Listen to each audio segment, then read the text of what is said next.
Hi everyone, andito pa po ako sa office. Medyo break muna.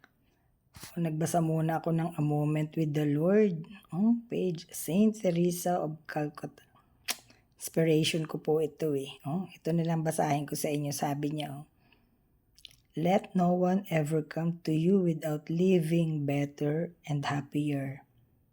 Yan, dapat daw po bago umalis sa atin ay better and happier. So, be the living expression of God's kindness. Actually, ako po yan lagi ang daily prayer ko. May others always see Jesus in me, O Lord. And yan. Kindness in your face, kindness in your eyes, kindness in your smile. Ay, yan ang kayang-kaya kong ibigay siguro.